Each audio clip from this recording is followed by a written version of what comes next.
Salve galera, mais uma noite aí, né, fazendo a resolução da prova da Unitins de Física, né, no caso essa prova aqui é a prova de Medicina, porque a prova da Unitins tem a prova regular, né, que é a prova dos cursos, e a prova específica para Medicina. Então, né, hoje eu vou falar uma coisa aqui para vocês que é uma novidade, que essa prova teve duas questões anuladas. Mano, ter questão anulada na Unitins é um padrão, mano. Parece que o cara, quando vai elaborar essa prova aqui, chapa um doce, né, e aí as questões que ele faz ficam faltando enunciado, tendo erro de digitação, né? Ele coloca uma coisa que não tem nada a ver com a outra, como é o caso dessa questão número 2, que foi anulada, e a questão de número 4, né? Que seriam ambas boas questões, né, para diferenciar aquele aluno que realmente sabe do conteúdo e aquele aluno que é mediano. E isso é importante, né? Tipo, não ter questões anuladas, porque acontece que várias vezes as pessoas se preparam, né? E essas questões são aquelas questões diferenciadoras, que vão permitir que a pessoa entre na universidade. E aí, quando elas são anuladas, meio que tipo, o ponto é contabilizado para todo mundo e as pessoas elas têm menos chance de ingressar na universidade, né? Já vi acontecendo isso aí com várias pessoas, né, em outras provas, como a própria SpaceX, que teve 5 questões anuladas, né? E aí várias pessoas não conseguiram passar por isso. Seria um fator, né? Seria aí decisório. E aí, beleza, galera. Como teve duas questões anuladas, a gente vai ganhar um tempo de fazer uma breve revisão aqui, né? Para que sirva para você, para próximas provas, ou que você tenha uma noção maior desse conteúdo. E a gente começa aqui com a questão 1, né? Tipo, a Unitins ultimamente ela vem trazendo um padrão de questões muito óbvio, né? Porque, tipo, como são poucas questões, fica fácil de analisar. Ela gosta de trazer aí muitas questões de cinemática, gosta de trazer questões aí de óptica, questões de termologia, calorimetria também cai muito, né? Gosta também de valorizar aquela parte de gases, parte de trabalho, de gráficos. Então fica atento a esses conteúdos, né? Para que você não seja surpreendido caso você encontre com desastres na hora da prova. Então beleza, essa questão aqui é a questão simples de cinemática, a gente vai resolver ela agora aqui. Vamos ler o enunciado, né? De acordo com as condições informadas no texto, e supondo que o Boeing possui velocidade de 250 km por hora, qual seria o módulo aproximadamente, né, da desaceleração nesses 240 metros restantes para a pista? Tá falando que um Boeing, né?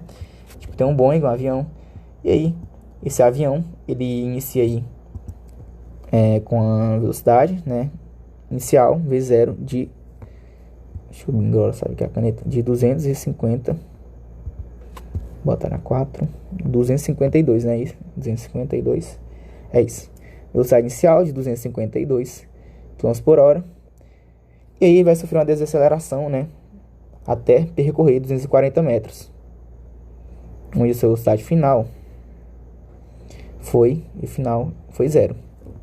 E aí, né, a equação de Torricelli, a gente já consegue descobrir essa desaceleração que ele pergunta no enunciado. Equação de Torricelli, velocidade final ao quadrado é igual a velocidade inicial ao quadrado, né, mais 2 vezes a aceleração vezes o deslocamento que ele teve.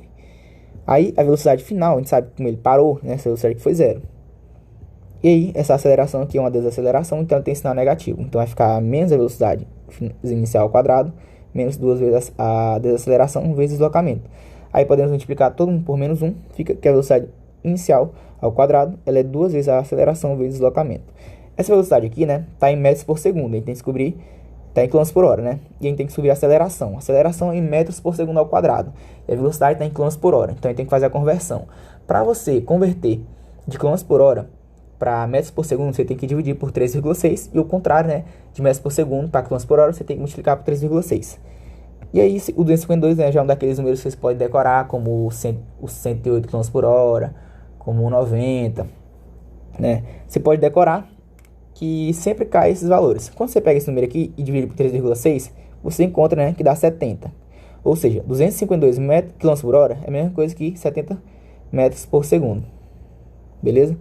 Então, a velocidade inicial, 70 metros por segundo ao quadrado, 2 vezes a minha desaceleração, que a gente vai descobrir, e o deslocamento que ele teve, que foi 240 metros.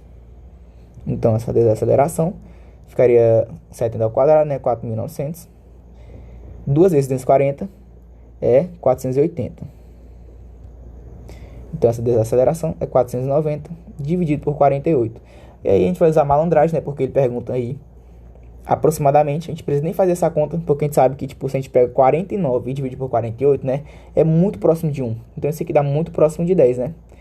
Aí, a gente faria a conta caso, por exemplo, ele colocasse duas alternativas. Se colocasse a alternativa A, 10,4, e a alternativa B, 10,3, aí, no caso, a gente teria que fazer as contas, né? Porque, tipo, são valores muito próximos e é arriscado a gente aproximar. Então, como ele tipo colocou valores que são absurdamente distantes, a gente marca na maior confiança a alternativa A. Questão número 2 era a questão que envolvia trabalho, variação da energia interna, só que acabou sendo anulada. E a gente chega nessa questão aqui, né, número 3, que é uma questão que vai envolver movimento harmônico. Para estabilizar a Torre de Tóquio, né, a torre mais alta do mundo, o Casal Japão, os engenheiros tiveram que criar novas tecnologias para suportar os tremores e os ventos. Uma delas é um pêndulo que fica no meio da torre. Foi um desafio fazer a torre dessa altura em uma cidade onde ocorre terremotos com certa frequência. Pode até balançar um pouquinho, mas em um dia de sol, a vista lá de cima vale a pena. Sacanagem, né? Mas ficou bem engraçado isso aqui. Atraído por essa reportagem sobre Tóquio, um estudante do ensino médio decidiu estudar o princípio de comportamento de um pêndulo, né? E um pêndulo, galera, a gente sabe que o princípio de comportamento de um pêndulo, vai falar aqui embaixo, é um movimento harmônico simples, e que em seu experimento, a elongação do pêndulo é dada em unidades em SI. Tranquilão, tranquilão. Vamos fazer uma revisão aqui rapidamente, né, sobre o movimento harmônico, né? Não tão aprofundado, porque tipo, a gente não tem tempo para isso. E aí a gente volta para fazer a questão. Basicamente, né, nós sabemos que o movimento ele é dito como harmônico, quando ele se repete, né, indefinidas vezes de maneira igual. A gente pode citar alguns exemplos de movimento harmônico aqui, como por exemplo, né, a gente tem uma bolinha fazendo um movimento circular ao redor de uma circunferência. Essa bolinha aqui, né, ela está fazendo um movimento circular ao redor dessa circunferência, de forma que se a gente deixar ela girando aqui, ela vai fazer sempre a mesma coisa. Então, por isso que ele é periódico, né? Se a gente pega esse movimento aqui também, ó, o movimento da bolinha na vertical, de cima, né, para baixo, esse movimento aqui é periódico. E o movimento também periódico é o movimento dos pêndulos, né? Tipo, então tem uma estrutura aqui, tem um pêndulo que se move, né? E aí é de periódico, né? Porque o pêndulo ele vai de uma extremidade à outra, sempre fazendo um movimento periódico. E aí, galera, a gente vai associar, né, aqueles conhecimentos da cinemática do movimento circular. Basicamente, o movimento circular, né, nós temos aí um deslocamento e um tempo. Então, vamos supor que essa bolinha aqui, ela esteja aqui no tempo t0. T0, e aí ela vai chegar aqui, né, em determinado tempo, que é o TF. Então, daqui para cá, nós temos a variação do tempo, ΔT. E ela teve uma velocidade constante, né? De forma que ela teve um deslocamento, que foi esse arco da circunferência. E aí a gente conclui, né, que a equação que pode relacionar essas duas coisas aqui é o quê? A nossa velocidade, então, seria o quê? Velocidade linear, né? Seria o deslocamento, ΔS, sobre ΔT. Mas quem é o deslocamento para uma volta? Deslocamento para uma volta, 2πr, né? Sobre o ΔT, ou seja, o tempo. Mas quem é tempo? Tempo, né, galera, pode ser dito como o inverso da frequência. O período, né, que é o tempo, que significa período, ele é dito como o inverso, né, da frequência. É 1 sobre a frequência. Então, essa equação, a gente pode deduzir ela, da velocidade, né, como sendo 2πr vezes a frequência, beleza? Então, aí tá aqui a equação, né, que relaciona a velocidade linear, raio e frequência. Beleza. Outra coisa também muito importante, um conceito muito importante para a gente é a velocidade angular. A velocidade angular, né, é quando, por exemplo, você tem um movimento circular, ele vai fazer um deslocamento aí angular. Ele deslocou esse ângulo alfa aqui, né? A gente sabe que velocidade angular a gente tem que relacionar não em graus, mas sim em radianos. Beleza? Grau radianos. E aí, dessa mesma forma, a gente deduz, né, para aqui, para equação do movimento, a velocidade, né, a equação da velocidade angular. Velocidade angular é o deslocamento, né, que no caso para uma volta, a gente sabe que a gente se desloca 2π radianos, 2π, dividido pelo tempo. De forma, né, que aí a velocidade angular, ela também seja, né, 2π vezes a nossa frequência. E agora, analisando essas duas equações, a gente pode estabelecer relações entre esses dois aqui, né? Perceba que esse termo aqui aparece aqui. E a gente sabe que esse termo aqui ele é igual à velocidade angular. Então, a gente vai... Peraí. Tá aparecendo aqui, né? 2π e o F. A gente pode reorganizar, né? Velocidade vai ficar velocidade 2πf vezes o raio, né? Aí agora, relacionando esses dois, a gente percebe que a velocidade linear é igual à velocidade angular vezes o raio, beleza? Então essas equações são importantes, pode ser que você tope alguma situação aí que envolva elas. Beleza, agora voltando para o movimento harmônico, né? O que a gente precisa saber daquela questão? O movimento harmônico, a gente pode projetar ele, né, em um eixo vertical. E aí, ao invés dessa projeção aplicada a um sistema massa-bloco. Então, imagina que nós temos aqui, né, um sistema massa-bloco. massa-mola, né? Sistema massa-mola. Tem a mola, né? E aí tem um bloquinho. Aqui é a coordenada zero. Coordenada inicial. E esse bloco ele vai de uma extremidade à outra. Essa projeção, basicamente, ela vem desse ciclo aqui, ó. Quando a gente pega esse movimento harmônico, a gente projeta ele aqui, o que a gente pode perceber? A gente pode perceber, né, que ele pode ser projetado aqui embaixo. Aqui, no caso, a coordenada zero do centro, né? E aí são os pontos das extremidades. Só apagar aqui para não poluir muito a imagem. E aí, beleza. A distância do centro até a extremidade a gente chama de amplitude. De amplitude, né? E a gente sabe que esse bloco, ele vai e volta, vai e volta, vai e volta. O bloco vai e ele volta. Ele vai e ele volta, fazendo aí um movimento harmônico. E aí também a gente estuda, né, a energia mecânica nesse sistema. A energia mecânica, nós sabemos que é a soma da energia cinética mais a energia potencial. No caso, como é uma mola, é a energia potencial elástica. Galera, temos que analisar, né, os pontos da extremidade e o ponto do centro. Basicamente, nas extremidades, né, a velocidade é igual a zero. Então, nessas duas extremidades aqui, a velocidade é igual a zero. E se a velocidade é igual a zero, nós podemos deduzir, né, que é o ponto de energia cinética mínima. Então, aqui é o ponto de energia cinética é igual a mínima, né? E como nós temos energia cinética mínima, nós temos que ter energia potencial elástica máxima. Energia potencial elástica é igual a máxima. Energia cinética é igual a mínima. Energia cinética, ou potencial elástica. Caralho, peraí, não, velho, porra essa. Agora foi. Energia potencial elástica é igual a máxima. E aqui no meio, né, aqui no centro, na coordenada zero, ainda temos a energia cinética, velocidade máxima, então a gente vai ter a energia cinética máxima. E aí a energia potencial elástica, ela é a mínima, beleza? É a mínima. Beleza, essas informações aí podem vir associadas a outros contextos da sua prova, então fique de olho nelas, fica atento, né? E aí, galera, o que é importante a gente saber desse movimento aqui é a função harmônica do deslocamento, né? Que você tá vendo que ela tem um deslocamento, esse deslocamento aqui é em relação à letra x. A gente chama esse deslocamento, né, de alongamento. Esse alongamento, ele pode ser relacionado por uma função, né, trigonométrica. As funções trigonométricas também representam os fenômenos periódicos. E aí, a função harmônica do deslocamento, né, ela é a amplitude vezes o cosseno da velocidade angular vezes o tempo, né, mais a posição angular inicial. No caso, a posição angular inicial, naquele contexto que nós tínhamos a circunferência, seria esse aqui, né, a posição angular inicial. Beleza. Agora que você já sabe, a gente não precisa deduzir isso aqui agora, né, não é o momento, é um momento de revisão. Mas, enfim. Outra coisa também que é importante você saber para esse pêndulo é que tem uma relação, né, do período da constante elástica da mola e da massa.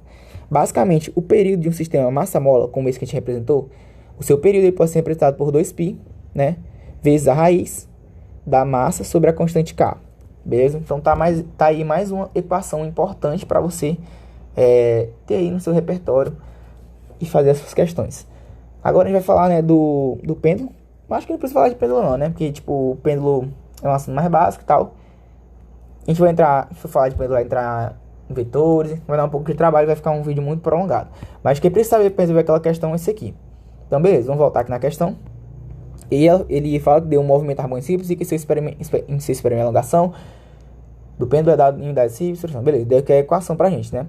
Agora que a gente já relembrou o conteúdo, muito fácil. Por que é esse aqui? Esse aqui é aquela equação, né, da função harmônica de deslocamento. Então, x em função do tempo, que a gente acabou de ver, a gente sabe que é a amplitude vezes o cosseno, né, de velocidade angular vezes o tempo mais a posição inicial. Beleza? É porque, tipo, quando a gente deduz a equação, a gente sabe que isso aqui é a posição final, né? Ou seja, é a posição angular final. E aí a gente só substitui. Aí, beleza. Esse termo aqui aparece na equação que a gente deu? Não. Então, a gente considera esse termo aqui como zero. A amplitude, ele deu 0,5. E esse π sobre 2 é a velocidade, né? Beleza. Matou a questão. Porque a gente acabou de ver que velocidade angular é o quê? Velocidade angular é 2π, né? Sobre quem? 2π vezes o raio. Dizer, vezes a frequência. Estou ficando vezes a frequência. Agora que a gente já sabe quem é esse cara, então fica π sobre 2, né? Porque a gente viu que esse cara aqui é a velocidade angular, que está representado aqui na equação. é igual a 2π vezes a frequência. Cancela aqui, né? A gente pode ainda multiplicar todo 1 por 2 para zero, para ficar 1 aqui, né? Então fica 1 é igual a 4 vezes a frequência. Então a frequência, né, é 1 sobre 4 Hz, né, ou 0,25. Mas beleza, a gente não precisa descobrir a frequência. Aí precisa descobrir o quê? O período, né? Que é o que ele nos pergunta. O período do movimento do pêndulo. Aí a gente sabe que período, né, é o inverso da frequência, assim como a frequência é o inverso do período. Então a frequência é 1 sobre o período. 1 sobre 4 é 1 sobre t. Vai passar multiplicando e a gente encontra o período sendo aí 4 segundos. Beleza? Beleza, matamos a questão. Daí a alternativa é... Essa questão é uma questão também que seria boa, né? Que é verdadeiro ou falso. E aí acabou se tornando uma questão difícil porque teve vários erros aí enunciados. Aí chegamos à questão 5, né? Que é mais uma questão conteudista. E que fala o seguinte: uma pessoa com visão normal, né, e métrope, pode ver nitidamente objetos situados, né, desde o infinito, que é o ponto remoto, até 25 centímetros. E aí guarda bem esses termos, né, porque a gente vai trabalhar eles. Vamos trabalhar eles, né. É aquela clássica questão, né, que trabalha sobre os defeitos da visão humana, né, com a miopia. Quando a gente fala defeito da visão humana, né, você tem que lembrar quais são: miopia, vou só abreviar, miopia, hipermetropia, né, estrabismo,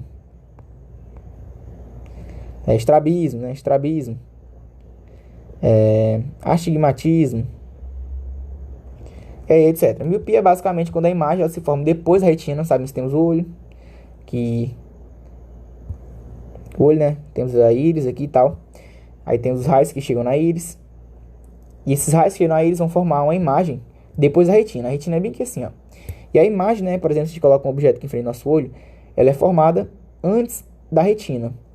Já a hipermetropia, ela é o contrário. A hipermetropia é quando essa imagem aqui, né, ela é formada atrás da retina.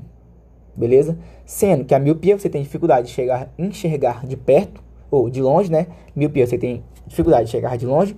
E hipermetropia você tem dificuldade de enxergar de perto. Então, vamos aqui, né, ler a questão. A gente vai fazer uma breve revisão sobre esse assunto de lentes e defeitos humanos. A gente volta para matar essa porra aqui. Enfim, uma pessoa com visão normal, a metro pode ver nitidamente objetos situados desde o infinito. Então, esse desde o infinito, sabemos que temos dois pontos, né? Que é o ponto remoto, né? Desde o infinito, ponto remoto, né? Considerando o ponto próximo. Já uma pessoa com hipermetropia, então já fala de hipermetropia, que é o problema que a gente vai tratar aqui, né?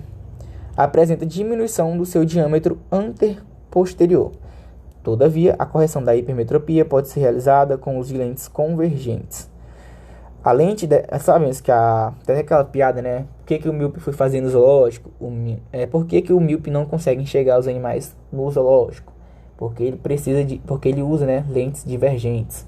Já a hipermetropia é o contrário. A hipermetropia é lentes convergentes.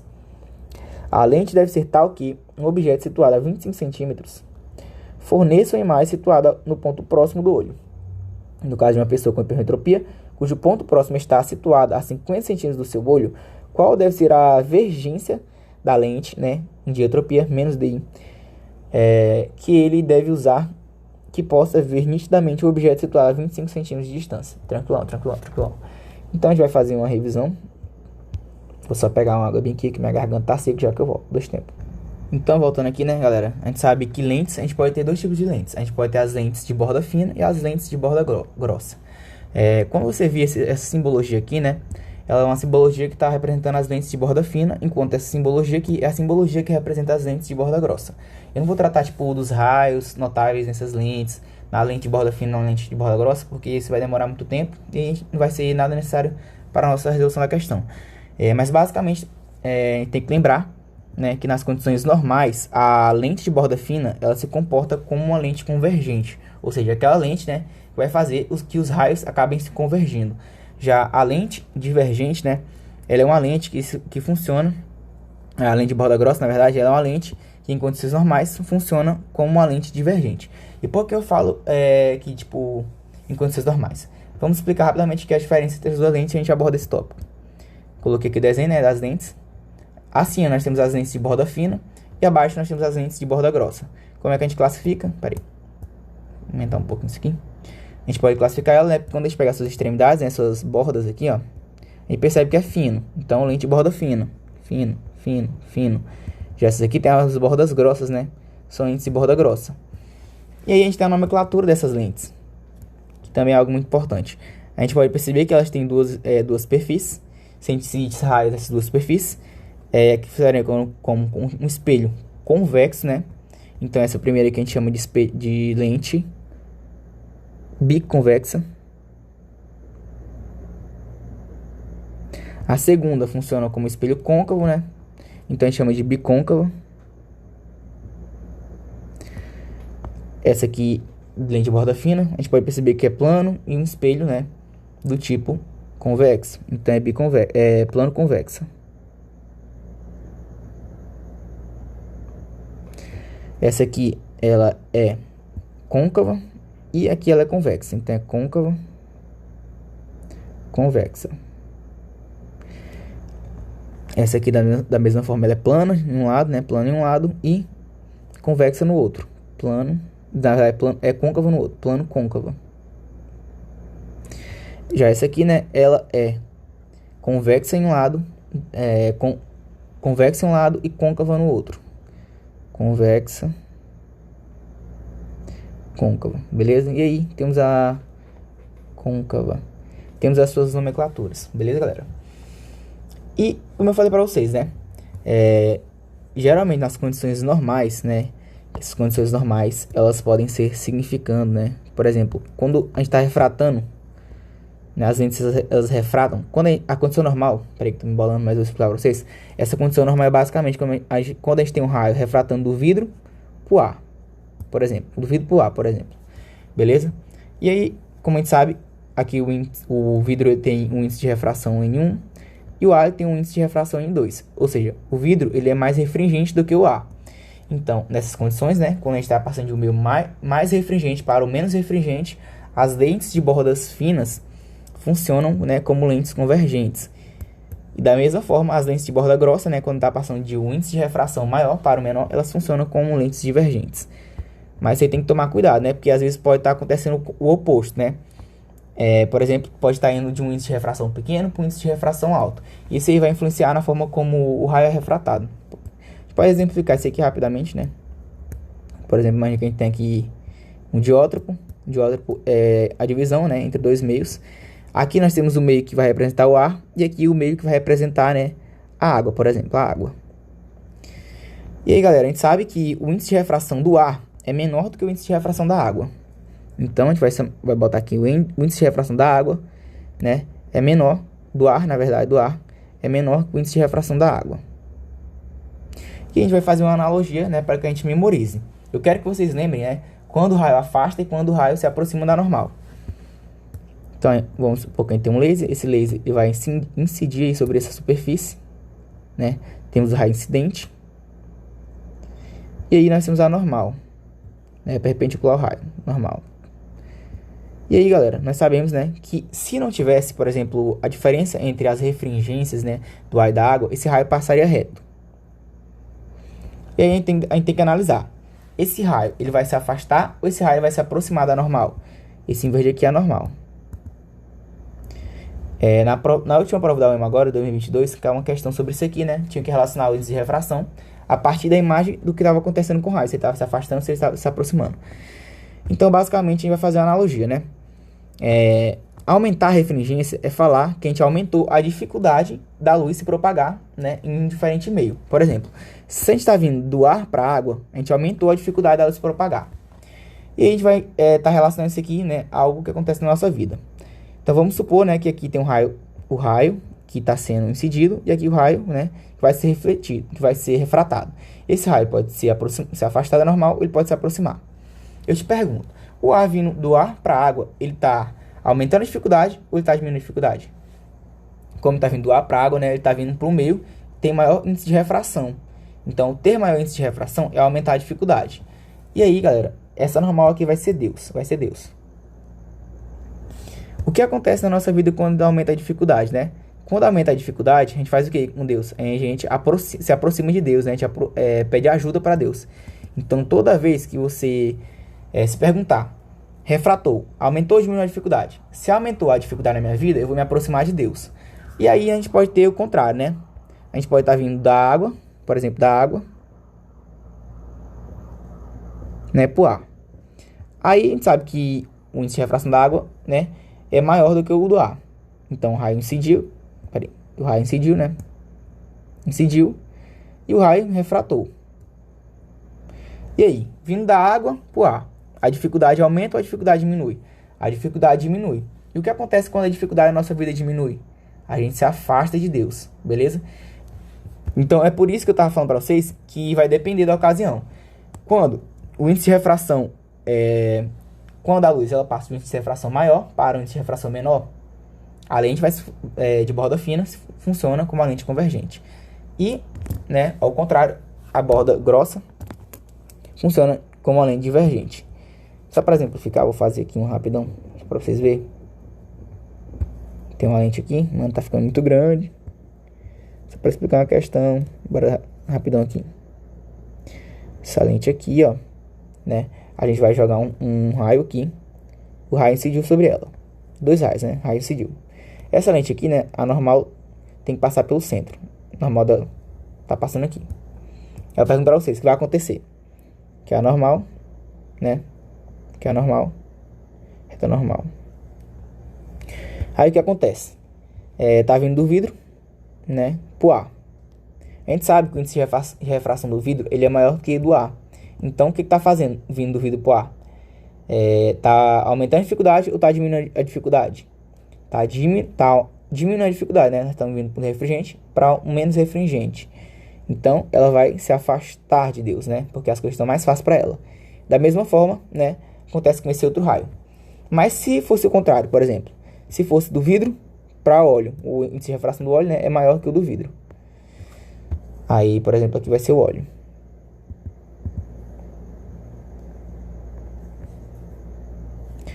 Se fosse o contrário, né, cadeia normal, perpendicular aqui com raio refratado. Se fosse o contrário, por exemplo, né, se fosse de um índice de refração menor para o maior, o que acontece quando a gente diminui a dificuldade? A gente se aproxima de Deus e aí a gente se aproxima da normal, né? Então, a gente percebeu que ora a lente estava funcionando como uma lente divergente e ora agora essa mesma lente funciona como uma lente convergente. Então, por isso que eu falei para vocês, né, lembrar dessa relação, para que vocês não se confundam aí na hora de estar analisando os problemas que podem aparecer para vocês. Então, beleza. Vamos falar agora do olho normal. Nós sabemos, né, que o olho humano ele é formado aí pela parte da íris mais o cristalino, que funciona como o espelho. E aí no fundo nós temos a retina, que é onde a nossa imagem, né, vai se formar. Ou seja, se a gente colocar um objeto aqui em frente ao olho humano, esse objeto vai formar uma imagem aqui na retina. Beleza? E aí, galera, tem 2 pontos, né, que são muito importantes, que são o ponto próximo, né? O ponto próximo. Engasguei. Tô só voltando aqui. Beber essa água aqui rapidão. Então voltando, tem o ponto próximo, né, que é o ponto que é o ponto próximo, que é o ponto mínimo, né, que a gente consegue enxergar um objeto na nossa frente com nitidez. E o ponto remoto, que é o ponto máximo, né, de distância que a gente pode ter em um objeto para que a gente consiga enxergar ele com nitidez. Geralmente, para o olho humano normal, né, esse ponto aqui é o infinito. Só ligar a câmera aqui para vocês terem analogias rapidamente. Cadê a câmera? Então, galera, só analisando. Então, imagine que esse PP, né, é o ponto próximo. Ele é o ponto máximo que você consegue botar esse objeto à frente do seu olho, de forma que você consiga enxergar ele nitidamente. Se a gente olha, por exemplo, para essa caneta, conforme eu vou aproximando, né, vai chegar um momento que ela vai estar tão perto do meu olho que eu já não vou conseguir mais enxergar ela com nitidez. Então, o ponto próximo, né, é o ponto máximo que eu posso aproximar o objeto, de forma que eu consiga enxergar ele com nitidez. E geralmente, o PP, né, ele equivale a 25 centímetros. Já o PR, né, é o ponto máximo que eu consigo distanciar essa caneta, de forma que eu ainda consigo enxergar, né, ela aí com nitidez. Beleza? E aí a questão, ela trouxe esses 2 tópicos, né, pra gente trabalhar, esses 2 termos, na verdade. Então, vamos lá. A miopia, nós sabemos que a miopia ele é um problema da visão, onde nós temos um alongamento do olho. Basicamente, o cristalino, né, e a íris, que são essa bolinha que eu representei, eles sofrem um alongamento de forma que eles vão distorcer, né, a refração dos raios. e vão conjugar uma imagem depois da retina. A imagem vai se formar aqui, ó. Se a gente coloca um objeto, a imagem se forma depois da retina. Beleza? E aí, galera, a miopia, a gente mexe com o PP. Por isso que a gente sabe, né, que a pessoa que tem míope, como a gente afetou o ponto próximo dela, a tendência, né, é que essa pessoa ela não consegue enxergar muito bem de perto. A pessoa míope, ela tá sempre aproximando as coisas para ela, né? Já que na verdade, o ponto R dela, né, é que é alterado. Peraí. É o ponto R dela que é alterado. A pessoa míope, ela não consegue enxergar, né, muito bem a longas distâncias. É por isso que ela está sempre se aproximando para enxergar mais de perto. Então, por exemplo, só bota de novo aqui, o olho normal chega a essa distância. Já uma pessoa míope, né, por exemplo, se a gente afastar essa caneta, deixar ele mais distante, ela já não consegue enxergar, né, a essa distância, porque o ponto R dela foi alterado. Já na hipermetropia é diferente, é o ponto próximo dela que é afetado, né? Esse ponto próximo, tipo, ele é meio que afastado, ele é jogado lá para trás, de forma que essa pessoa, né, ela não consegue enxergar muito bem de perto. A pessoa que tem hipermetropia, ela tem dificuldade de enxergar de perto. A pessoa que tem miopia tem dificuldade de enxergar de longe, beleza? E basicamente a hipermetropia é pelo encurtamento do olho. Aí, galera, agora a gente vai ter que relacionar, né, essas duas informações aqui à equação. Nós sabemos que a vergência de uma lente, né, ou seja, o grau da lente, a vergência, é a relação de 1 sobre a distância focal. A unidade de medida de divergência é metro a menos 1, né, porque distância focal é em metros e tal. E ainda a gente pode relacionar, né, como a vergência sendo 1 dividido por P, PR, né, ZPP, mais 1 sobre o PR. PR. Basicamente, esse PP, né, é o ponto que a gente consegue chegar à distância mínima, que seria 25 centímetros. E o PR é a distância que a gente consegue enxergar de maneira máxima. E que hoje eu estou travando para explicar isso aqui. E aí é com essas informações aí, galera, que a gente vai resolver aquela questão. Vamos voltar para ela. Fala o seguinte. Já uma pessoa com hipermetropia, né,